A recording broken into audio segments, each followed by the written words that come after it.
Hello and welcome to another Daily Muppet. I have quite a bit to cover in today's video. Quite a lot happening this week across the scope of United. A lot of news out there. Some really good things that we want to talk about that should actually be very encouraging to most United fans. So first and foremost, I want to talk about the sale. That's what we're going to talk about first. There's been quite a few updates on this. I want to go over the kind of the salient points and the things that people should understand about it. Talk about the financial situation come summer, what it actually means, where things are actually at, what United will have available to them. Talk about some information I've received on Pellistri that is very interesting, very good, and something exclusively that I have at this point in time, and then break down and get into the derby. So let's first talk about the sale and the sale update. There's been a lot of news this week about where this is at, some conflicting stories and things like that. On, I believe it was Monday, there was a report that there was discussions. At first, it all started with these discussions from that Nasser from QSI had met with Daniel Levy, and then there were some reports they were interested in expanding and buying into the Premier League and looking at Manchester United and Liverpool. And then those reports were quickly kind of squashed down, and it was stated pretty definitively by Martin Ziegler at the Times that, and then by some people at the Telegraph and others, that they would not, that QSI and Saudi Arabia would not be looking at buying and taking over a club in the Premier League at this point in time, that they were not looking to buy United or Liverpool. And the big challenge is, of course, that they own other clubs, Newcastle and Paris, PSG. As far as I understand, this information is still accurate in terms of the reality of them actually buying a club. I've kind of maintained this all along. It's not that anyone can rule anything out. It's not that there is an interest, but it is a matter of it does not seem that they will be viable bidders because of other complications that would go with it, and so they're unlikely to make a bid for the club. I still stand by that. The report today that I found very interesting from Ducker at the Telegraph said that there's interest from Middle East, America, Asia, across basically everywhere. It's somewhat speculative in regards to who is going to make a bid, who might be interested, who is looking, but that there is interest from everyone. However, what it lays out, and this is the news that is incredibly important, and the most important aspect of this, is that the sale process is moving forward, and Raine Group have now set somewhat of a soft deadline of mid-February for bids to start coming in. So tying into what I said in the last video, what you've seen happening is that there have been groups who have been looking into Manchester United's books, doing their due diligence. This comes ahead of a bid. And this is perfect, this news that has come out now, because it aligns exactly with what we've been hearing of where things are at and where things are going. Prospective buyers have been doing their due diligence. They've been looking into Manchester United. They've been looking at the books. They've been trying to figure out what's, just to make sure it's all above board. And the next stage is now making actual bids. And at that point, certain things should start to become public. So that's where it's at. And from what I understand, there's still the most likely groups that have been looking into it and are looking to make a bid are groups that were also interested in Chelsea at this point in time. That's what I would expect right now. But we'll find out now. It's of course all coming soon. At this point, the expectation, everything's really kind of gone according to plan. Expected more news during the World Cup. Expected that things were on track now, that they would be starting their due diligences, which is what's happening. There's no bids. There's no offers accepted. There's none of that actually have happened. There's no secret deals that have been made behind the scenes. Rule that out. It hasn't happened. But due diligence have been being made. Parties who are interested have been looking into it, asking for more details. And what comes next is the actual bids. Now, people are saying, well, if by mid-February there's bids, they're looking at bids by mid-February, there's no way this gets sold in time. Not the case at all. And again, this is where it comes down to Raine Group targeting the Q1 and the type of buyer that's involved. If the money from the buyer and the group involved is one that they've likely already spoken with as part of Chelsea, then they have predetermined a lot of the information about them. If there's no potential conflicts with the FA, with governments, with UEFA, then there's no problems and nothing that will really hold it up. The owners and directors tests, all of that should pass very easily. And again, this is another reason why I reiterate it's very likely not to be a state-backed entity, simply because there's a lot more complications that go into that with them owning other clubs. So for the speed of things occurring, you expect it to be a group that Raine Group is potentially familiar with already, knows they can view their finances, it's above board, they pass through the tests, there'd be no regulatory holdups. If they have viable bids and they select out the ones that they feel are viable, that are not financed by debt, that are, the best for the sellers and the club, and they select those out by mid-February to towards the end of February, then it's very likely they're going to move forward with and decide upon these buyer in the month of March, get it into process, and from there it really would only take 30 days to get done, most likely. It's not a hugely long process. So at this stage, I do expect that based on that targeted information, that's the most important information we got in there. If we do start hearing about those bids from viable parties in the next 4 weeks, when we should expect to, as long as we start hearing about those, then we should expect the club to be finished, sold around April. That would be the kind of the target date and what you'd expect and how it should go if it's a party that there's no conflicts in any of these regulatory areas, FA, UEFA, any of it, that there's no complications there. And that ideally is also what the Glazers want. Obviously getting the money that they want out of the club is what they want, but also that there's no complications, that they don't go through the sale process and then something doesn't work out and they have to do it again. That is not what they want.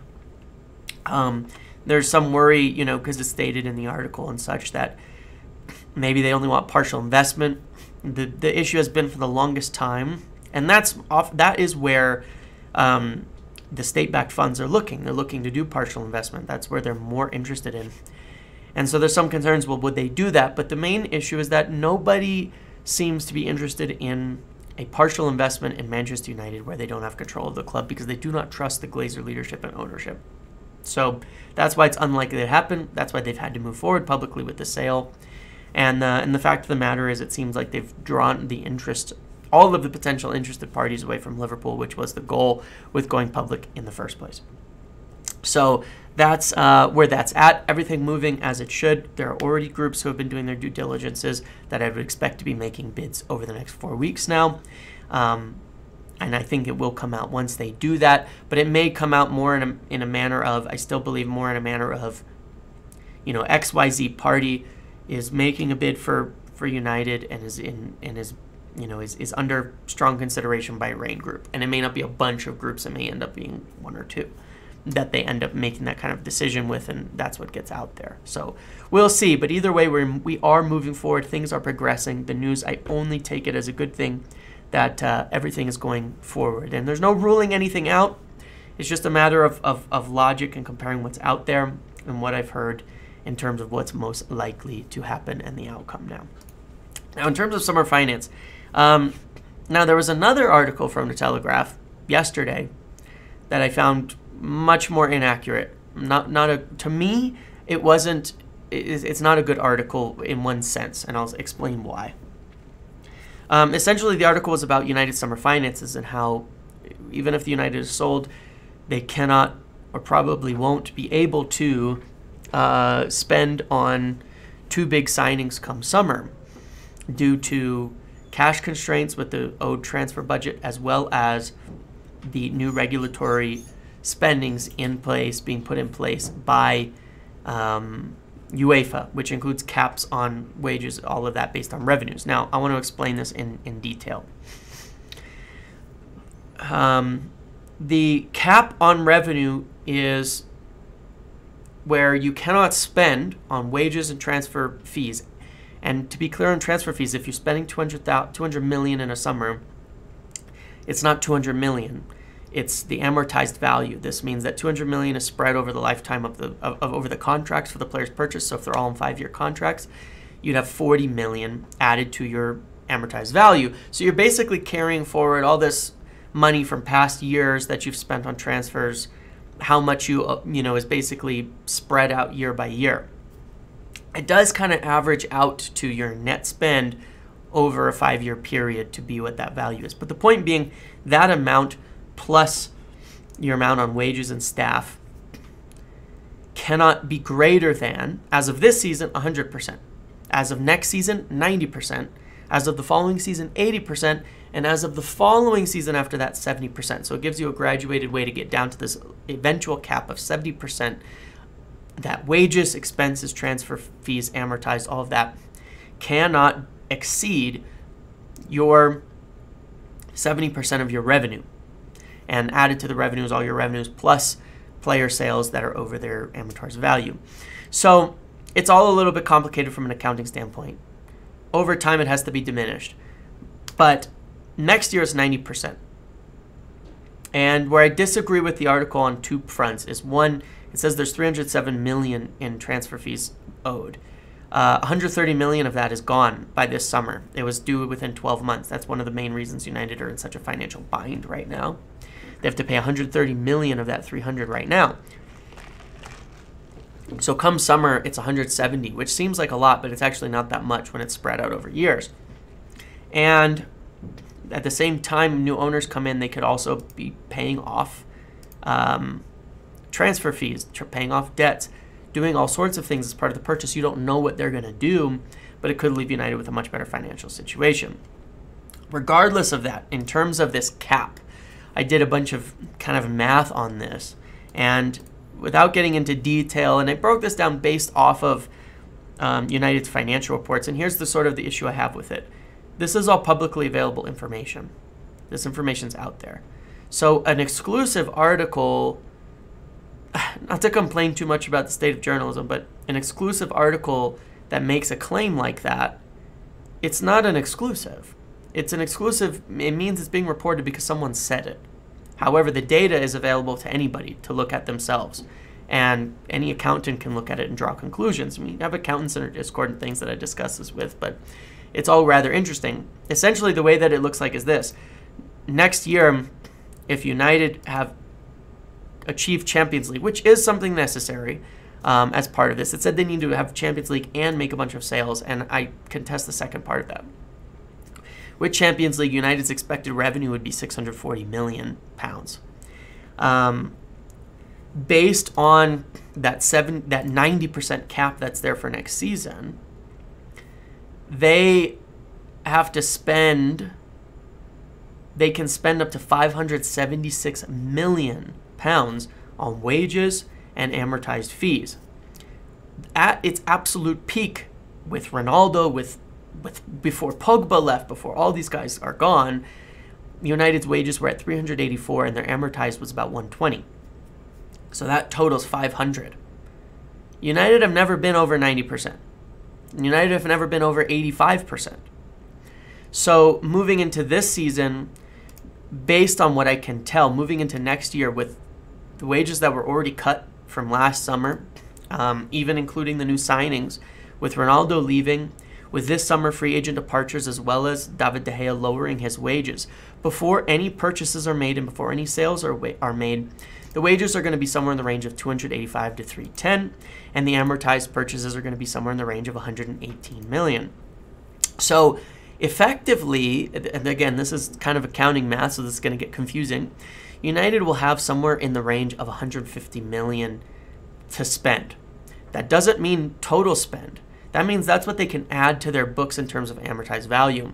And effectively, what that means is if they were to buy a £100 million center mid, an £80 million striker, and pay them $12 million a year each, and bump up the contracts of Dalot, Shaw, Rashford, and pay agent fees of $20 million, that would cost them about $100 million a year against this cap, while they have $150 million available. So I disagree with the conclusion. If next year's cap was 80%, it would leave it really tight without sales. If next year's cap was 70%, yes, they couldn't make all these purchases, but it's not. Next year's cap is 90. And so the key is, when you don't know the new owners are in place, you can't make these kind of conclusions, because with new owners, even with just the Glazers, from a cap standpoint, that's not the issue. Cash flow is. That's why new owners are needed. But with new owners who improve the cash flow and pay off debts, next year they can spend very well. The following year, what would be important is that you're not buying on top. You do need people to then leave and be replaced on sort of a one-to-one basis to keep the level the same, and you need the revenue to continue to grow at a consistent level so that over time the cost stays pretty much the same. The revenue continues to grow a little bit until you hit that 70% mark the following year. But I'm pretty confident in this breakdown of how it works out, especially with new owners. If new owners are in there, United would be capable of spending a significant sum this summer to add to things, even without sales. Now, if they can clear wages of other players who are out on loan right now, like Bailly, Tellez, etc., that helps even quite a lot. So I don't think there's any problems there. I don't think there's any problems there. I don't think that is necessarily accurate. Again, it's information one could look at and determine for themselves. Moving on to Facundo Pellistri, I received this information exclusively this morning that there were talks this week between his agent and the club, and that information is out there, and that the club want him to stay, but specifically they want him to stay on improved contract terms. So that would imply that Ten Hag likes him, wants him to be part of the future squad. They value him. They want to keep him around and integrate him further into the team and keep him for the years to come, and that they see value in him. So that's the information I got. United want to keep him. They want to offer him improved contract terms to stay, as they do want him to stay. They understand he wants more playing time, and they're ready to. He's on a really basic contract, so I think they're ready to reward him with a slightly better contract as he gets more integrated into the first team squad fully and starts to get more regular minutes. I'm not saying like a starter or things like that, but more regular minutes and play. So that's the news on Facundo Pellistri. That's what United want. There's going to be more discussions, obviously negotiations over that, what it entails, and see what comes out of it, but that is what United want at this point in time.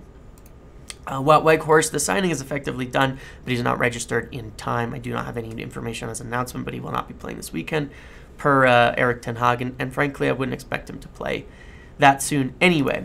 And the final thing with the Derby news is, just in case you missed any of it, with the Derby coming tomorrow, you have Anthony Martial, a doubt, missed training. He trained today, but has a leg injury. Going to see how he responds to that before he can decide if he's going to play. Diogo Dalot is out, and Donny van de Beek is out for the season. Everybody else should be healthy.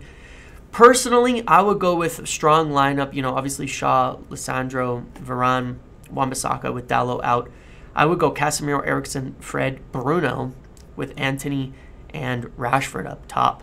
And, have Fred or Bruno coming in from the left. I think the extra energy, the extra body in the midfield would be really effective, and is something that worked in the past against Manchester City to get us a result if Martial is not available. But I worry about just Eriksen, Bruno, Casemiro getting bypassed too heavily by the obviously extremely talented midfield of Manchester City. So I think a little bit of extra energy in there without sacrificing creativity would be good, and could potentially here. I think the game is there for the taking. John Stones is out. Diaz is out. City are not in the best shape at the moment in terms of form, and it's a good opportunity for United to take the lead and win this game. So I really hope Ten Hag goes for it. That's all the information I have today. A lot going on. I'll definitely, update next week on all of these things. Leave me your thoughts in the comments below on where things are at. Make sure to like, comment, subscribe, turn notifications on, and I will see you in the next video.